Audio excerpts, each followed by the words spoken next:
আমন্ত্রণ প্রবাসের সংবাদে সাথে আছে আমি সারা মেহজাবিন। দেখছিলেন শিরোনামগুলো, এবার বিস্তারিত। সৌদি আরবে জিলহজ মাসের চাঁদ দেখা গেছে। সে অনুযায়ী আগামী 6 জুন দেশটিতে উদযাপিত হবে পবিত্র ঈদ উল আজহা। তার আগের দিন 5 জুন অনুষ্ঠিত হবে পবিত্র হজ। মঙ্গলবার এমন তথ্য দিয়েছে খালিজ টাইমস ও গালফ নিউজ। সেই হিসেবে পরদিন 7 জুন ঈদ উল আজহা উদযাপিত হবে বাংলাদেশে। একই দিন কোরবানির ঈদ উদযাপন করা হবে মালয়েশিয়া ও ব্রুনেই সহ আশপাশের দেশে। জিলহজ মাসের 10 তারিখ মুসলমানরা ঈদ উল আজহা উদযাপন করে থাকেন।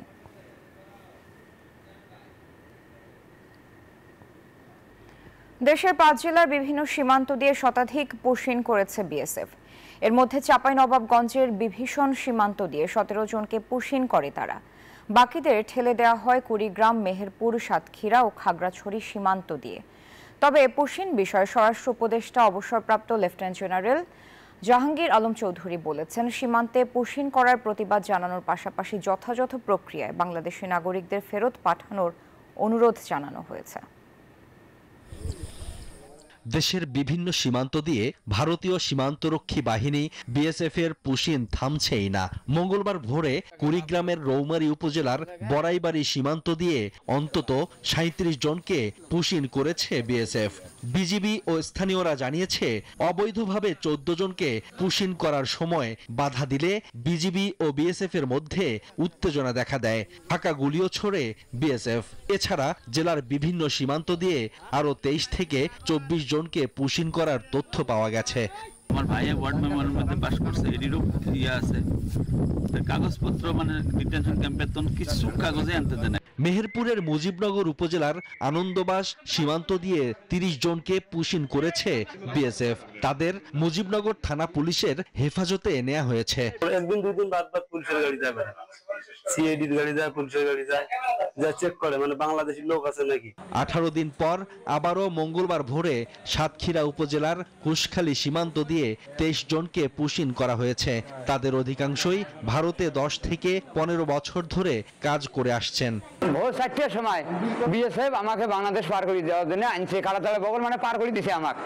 এছাড়া খাগড়াছড়ির পানছড়ি ও মাটিরাঙ্গা সীমান্ত দিয়ে গত 2 দিনে 33 জনকে পুশিন করেছে বিএসএফ। পুশিনের বিষয়ে স্বরাষ্ট্র উপদেষ্টা অবসরপ্রাপ্ত লেফটেন্যান্ট জেনারেল জাহাঙ্গীর আলম চৌধুরী বলেছেন, সীমান্তে পুশিন করার প্রতিবাদ জানানো হয়েছে। সীমান্তে পুশিনের সংখ্যা বেড়েছে, এই জন্য আমরা প্রতিবাদও করেছি। বাট যারা আমাদের দেশি, আমাদের বাংলাদেশি, যেহেতু আমাদেরই ভাই, তাদের ক্ষেত্রে আমরা বলছি ভারতকে যে তোমরা প্রপার চ্যানেলে পাঠাও। এদিকে বিভিন্ন সময় ভারতে পাচার হওয়া বিভিন্ন বয়সী 36 বাংলাদেশি শিশু ও কিশোর কিশোরীকে বেনাপোল ইমিগ্রেশনে হস্তান্তর করেছে BSF. Shoaib Shamim, desk report, news 24। Class না করলে ভিনদেশি শিক্ষার্থীদের ভিসা বাতিলের হুমকি দিয়েছে ট্রাম্প প্রশাসন। সতর্ক করেছে, স্টুডেন্ট ভিসা যুক্তরাষ্ট্রে গিয়ে পড়াশোনার শর্ত ভাঙলে শুধু ভিসা বাতিলই নয়, ভবিষ্যতে আমেরিকার মাটিতে ফেরার সব সুযোগও বন্ধ করে দেওয়া হবে। যুক্তরাষ্ট্র সরকারের এই ঘোষণা মঙ্গলবার এক্সে প্রকাশ করেছে ভারতে অবস্থিত মার্কিন দূতাবাস। শুধু অবৈধ অভিবাসী নয়, বিদেশি শিক্ষার্থীদের বিষয়েও একের পর এক কঠোর পদক্ষেপ নিচ্ছে ট্রাম্প প্রশাসন। এবার আসলো আরো কঠোর সতর্কবার্তা। জানাই, যুক্তরাষ্ট্রে স্টুডেন্ট ভিসায় গিয়ে যদি ভিনদেশিরা ক্লাস ফাঁকে মাঝপথে কোর্স ছেড়ে দেয়া কিংবা শিক্ষা প্রতিষ্ঠানের অনুমতি না নিয়েই পড়াশোনায় বিরতি দেয়, তবে বিপদ আসন্ন। ভারতে অবস্থিত মার্কিন দূতাবাস সাফ জানিয়েছে, শিক্ষার নামে ভিসা নিয়ে যুক্তরাষ্ট্রে গিয়ে পড়াশোনার শর্ত ভাঙলে কেবল ভিসা বাতিলেই নয়, ভবিষ্যতে আমেরিকার মাটিতে ফেরার সব রকম সুযোগও বন্ধ হয়ে যেতে পারে। এমন আবহে যারা যুক্তরাষ্ট্রে পড়তে যেতে চাইছেন বা বর্তমানে পড়ছেন, তাদের প্রতিটি পদক্ষেপেই সতর্ক থাকতে হবে। কোনো কোর্স ছাড়ার আগে, ক্লাস ফাঁকির আগে বা দেশে যাওয়ার আগে শিক্ষা প্রতিষ্ঠানকে জানানো বাধ্যতামূলক। নয়তো শুধু ভিসা নয়, ভবিষ্যৎ স্বপ্নটাই হয়তো মাঝপথে থেমে যেতে পারে। আসমাতুলি, নিউজ 24। অবৈধভাবে ইতালিতে প্রবেশ করা অভিবাসীদের মধ্যে নিরাপদ দেশের 90 জনকে নিজ দেশে ফেরত পাঠিয়েছে মেলোনি সরকার। তবে অবৈধভাবে প্রবেশ করা অভিবাসীদের তুলনায় এর সংখ্যা খুবই কম বলে জানিয়েছে রোম। এছাড়াও আলবেনিয়া থেকে আরও 30 অভিবাসীকে ফেরত পাঠানোর কথাও নিশ্চিত করেছে দেশটি। ইতালি থেকে সাইফুল ইসলামের তথ্য চিত্র ডেস্ক রিপোর্ট। অবৈধ অভিবাসন বন্ধ এবং ইতালিতে থাকা নথিবিহীন অভিবাসীদের নিজ দেশে ফেরত পাঠাতে বেশ কয়েকটি পদক্ষেপ নিয়েছে মেলোনি সরকার। এরই ধারাবাহিকতায় সম্প্রতি আন্তর্জাতিক জলসীমা থেকে উদ্ধার করা অভিবাসন প্রত্যাশীদের ইতালি তালিকাভুক্ত নিরাপদ দেশগুলোতে কয়েক ধাপে আলবেনিয়ায় পাঠিয়েছে রোম। সেখান থেকে পর্যায়ক্রমে আইন অনুযায়ী 30 অভিবাসীকে নিজ দেশে ফেরত পাঠায় প্রশাসন। এছাড়াও ইতালির নিরাপত্তার হুমকি বিবেচনায় আরও 90 জন অভিবাসীকে নিজ দেশে ফেরত পাঠানো হয়। যদিও অবৈধভাবে প্রবেশ করা অভিবাসীদের তুলনায় এই সংখ্যা খুবই সামান্য বলে জানায় ইতালি সরকার। তবে অভিবাসীদের ইচ্ছার বিরুদ্ধে নিজ দেশে ফেরত পাঠানোর এই পদক্ষেপের সমালোচনা করেছে ইতালির বিরোধী দল সহ ইইউ এর অনেক মানবাধিকার সংগঠন। এটা পুরোপুরি সরকারের একটা কৌশল। মেলোনি সরকারের উচিত দেশে অভিবাসীদের বৈধভাবে প্রবেশের সুযোগ বাড়ানোর জন্য প্রয়োজনীয় পদক্ষেপ জোরদার করা, যাতে তারা সমাজের সাথে মিলেমিশে চলতে পারে। অবৈধ অভিবাসন প্রতিরোধ ও দ্রুত দেশে ফেরত পাঠাতে সম্প্রতি আলবেনিয়া ডিক্রিকে আইনে রূপান্তর করে ইতালির পার্লামেন্ট। Desk report, news 24।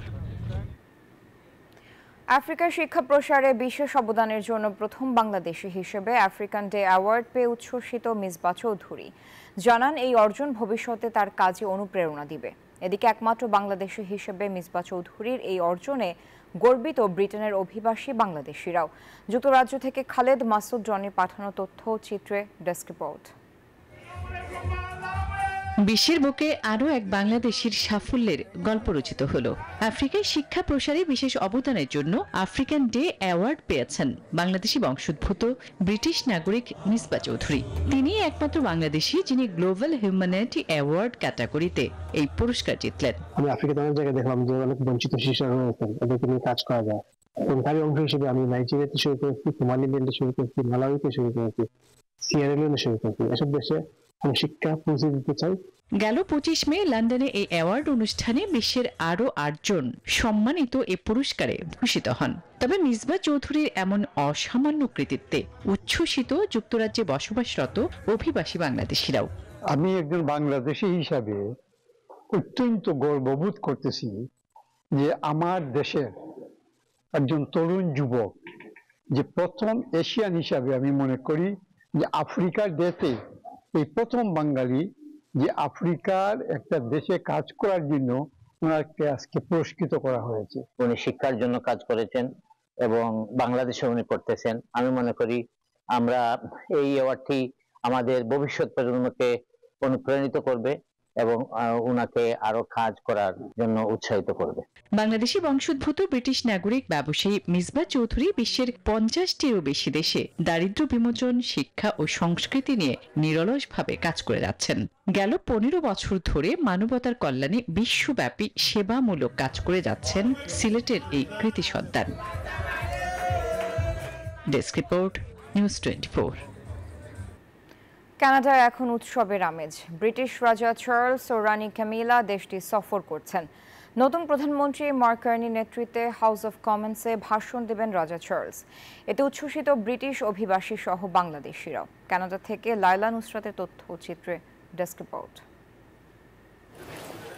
কানাডার মার্ক কার্নির নতুন সরকারের সংসদে মঙ্গলবার 27 মে কানাডার পার্লামেন্ট হাউস অব কমন্সে স্পিচ ফ্রম দ্য থ্রোন পাঠ করবেন রাজা চার্লস। ভাষণে কানাডার স্বাধীনতার সুরক্ষা এবং যুক্তরাষ্ট্রের কানাডা অধিগ্রহণের দাবি প্রত্যাখ্যানের বার্তা থাকবে বলে মনে করা হচ্ছে। প্রায় 50 বছরের মধ্যে এটি কোনো ব্রিটিশ রাজার ভাষণ। সর্বশেষ এমন ভাষণ দেওয়া হয়েছিল 1977 সালে রানী দ্বিতীয় এলিজাবেথের সময়ে। 26 মে 2 দিনের এক রাষ্ট্রীয় সফরে কানাডার রাজধানী অটোয়ায় পৌঁছান ব্রিটেনের রাজা চার্লস ও তার স্ত্রী রানী ক্যামিলা। বিমানবন্দরে তাদের অভ্যর্থনা জানান প্রধানমন্ত্রী মার্ক কার্নি ও গভর্নর জেনারেল মেরি সাইমন। এমন সময় অটোয়া ও সরকারি পর্যায়ে এই উৎসবের আমেজ চারদিকে।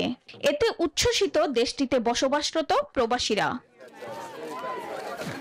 ৭৬ বছর বয়সী রাজা বর্তমানে ক্যান্সারে চিকিৎসাধীন, ফলে তার কাজের পরিধিও সীমিত। তারপরও এই সফর তার কর্তব্যবোধ এবং কানাডার প্রতি আন্তরিক প্রীতি। Desk report, news 24। Bangladesh Jatiyatabadi Swechchhasebak দল মালয়েশিয়া শাখার উদ্যোগে আলোচনা সভা ও কর্মী সম্মেলন অনুষ্ঠিত হয়েছে। কুয়ালালামপুরে হাবিবুর রহমান তালুকদার রতনের সভাপতিত্বে প্রধান অতিথি হিসেবে ভার্চুয়ালি বক্তব্য রাখেন বাংলাদেশ জাতীয়তাবাদী স্বেচ্ছাসেবক দল কেন্দ্রীয় কমিটির সভাপতি এস.এম. জিলানী। বিশেষ অতিথি হিসেবে বক্তব্য রাখেন কেন্দ্রীয় নেতৃবৃন্দ ও মালয়েশিয়া বিএনপির শীর্ষস্থানীয় নেতারা। অনুষ্ঠানে বিএনপি, যুবদল, স্বেচ্ছাসেবক দল, জাসাস, শ্রমিক দল সহ বিভিন্ন অঙ্গ সংগঠনের নেতাকর্মীরা উপস্থিত ছিলেন। রাষ্ট্র মেরামতে বিএনপির ৩১ দফা বাস্তবায়নে সবাইকে এগিয়ে আসার আহ্বান জানান বক্তারা।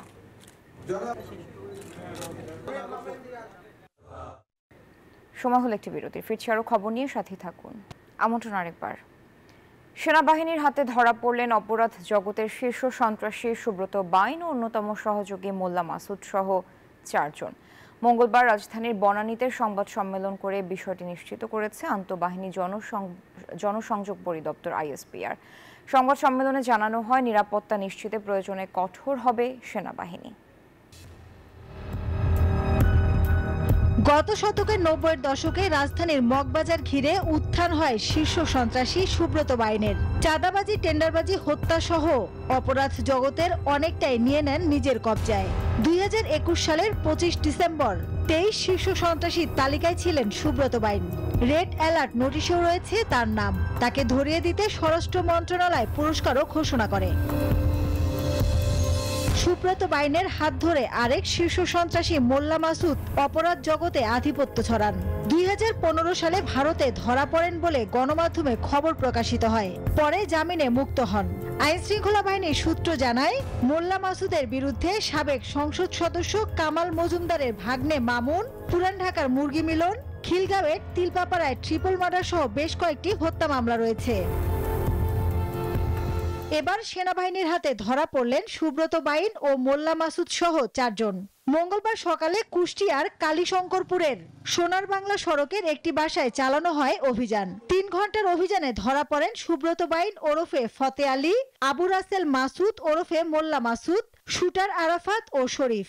মঙ্গলবার বিকালে সংবাদ সম্মেলনে অভিযানের বিস্তারিত জানিয়েছে আইএসপিআর। গ্রেফতারকৃত সন্ত্রাসীরা হলো সুব্রত বাইন ওরফে ফতে আলী, আবু রাসেল মাসুদ ওরফে মোল্লা মাসুদ, শুটার আরাফাত এবং শরীফ। অভিযান চলাকালে তাদের কাছ থেকে উদ্ধার করা হয়েছে ৫টি বিদেশি পিস্তল, 10টি ম্যাগাজিন, ৫৩ রাউন্ড অ্যামুনিশন এবং একটি স্যাটেলাইট ফোন।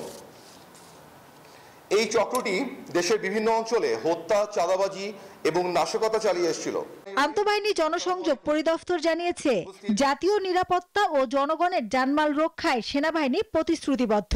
সেনাবাহিনী প্রধানের সুস্পষ্ট নির্দেশনার আলোকে দেশের অভ্যন্তরীণ নিরাপত্তা এবং জনগণের জানমালের সুরক্ষায় বাংলাদেশ সেনাবাহিনী সর্বোচ্চ প্রস্তুত এবং প্রতিশ্রুতিবদ্ধ।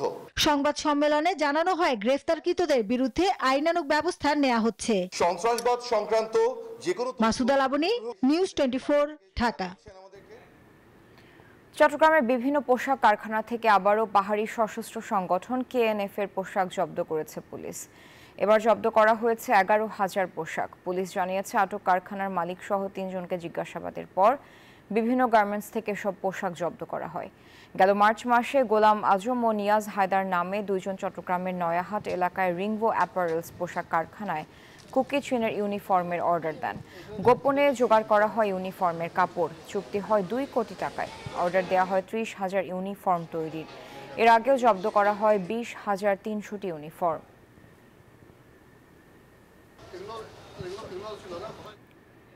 রাজধানীর মোহাম্মদপুর থেকে সন্ত্রাসী গডফাদার বাবু ওরফে এক্সেল বাবুকে গ্রেফতার করেছে সেনাবাহিনী। তার বিরুদ্ধে ঢাকার বিভিন্ন থানায় 4টি হত্যা মামলা, সন্ত্রাস, অস্ত্র ও চাঁদাবাজির অভিযোগে আরও 12 থেকে 13টি মামলা রয়েছে। বাবু শীর্ষ সন্ত্রাসী কবজি কাটা আনোয়ার ওরফে শুটার আনোয়ারের গডফাদার হিসেবে পরিচিত। এক্সেল বাবুর ছত্রছায়ায় মোহাম্মদপুরে বিভিন্ন কিশোর গ্যাং ও সন্ত্রাসী গ্যাং পরিচালিত হয়ে আসছিল।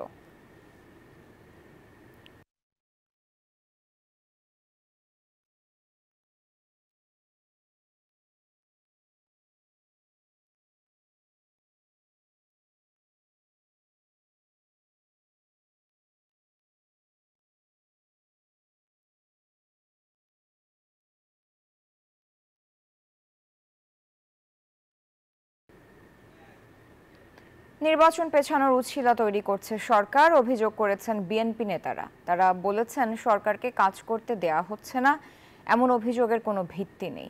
ডিসেম্বরে নির্বাচন করার দিনক্ষণ ঠিক না হলে সরকারের প্রতি সহযোগিতা অব্যাহত রাখা কঠিন হয়ে দাঁড়াবে বলেও জানিয়ে দিয়েছেন তারা।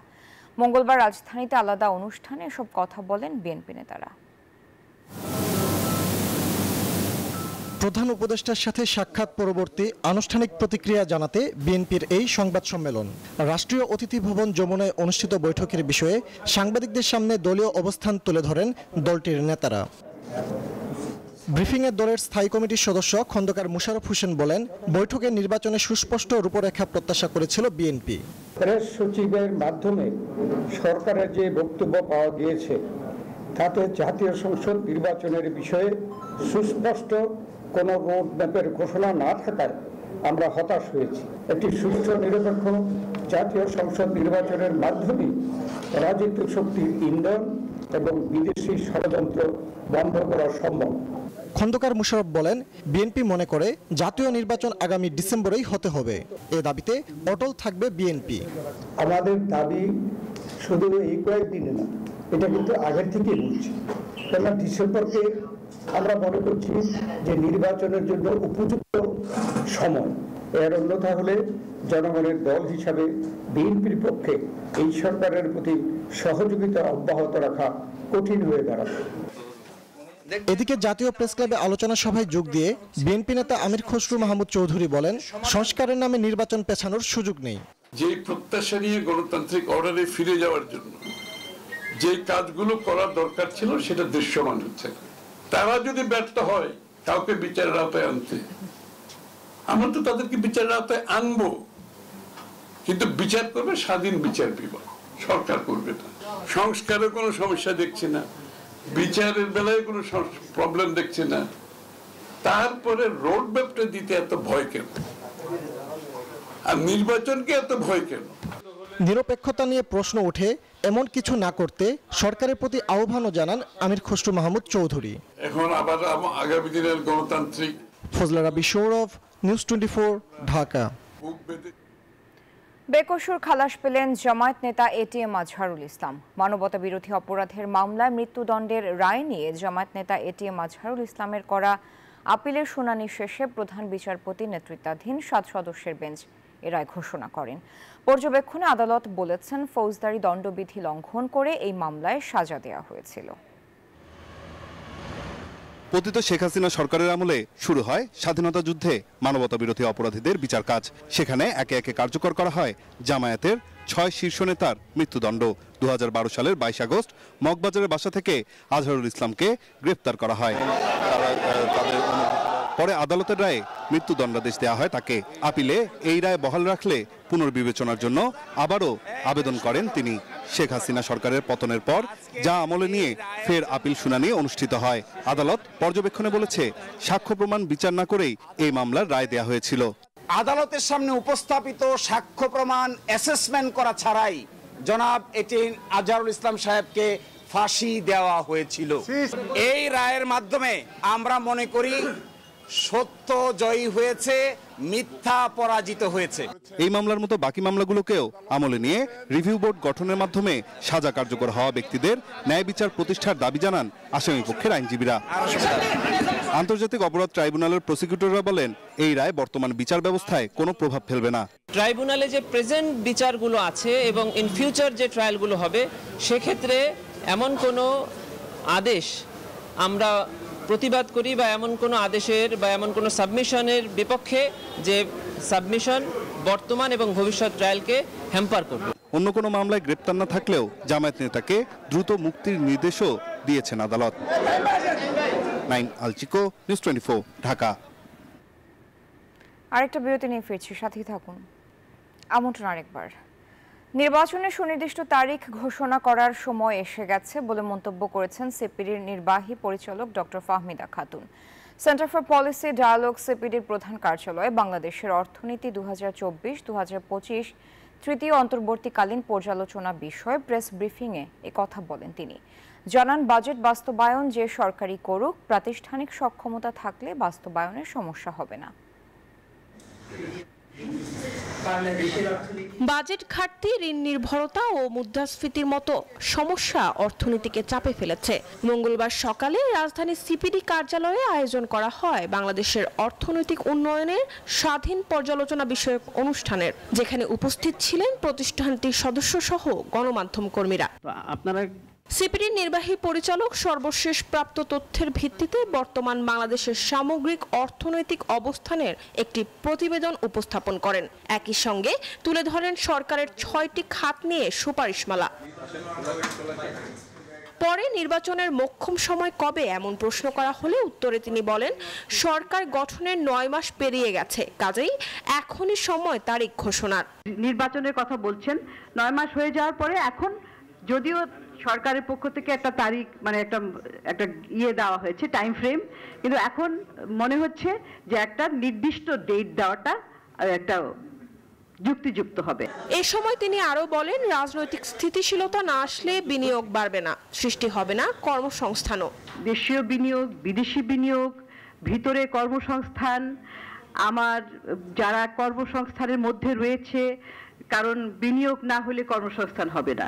এদিকে সিপিডির সম্মানীয় ফেলো ডক্টর মোস্তাফিজুর রহমান বলেন, বিনিয়োগ বাড়িয়ে এনে জীবনমান উন্নয়ন করার বিকল্প নেই। সাধারণ মানুষ গত কয়েক বছরের উচ্চ মূল্যস্ফীতির চাপে জীবনমানের অবনমন যেটা দেখেছে, সেটা থেকে বেরিয়ে আসার একমাত্র উপায় হলো শোভন কর্মসংস্থান সৃষ্টি করা। সেটা করতে গেলে বিনিয়োগে চাঞ্চল্য আনতে হবে।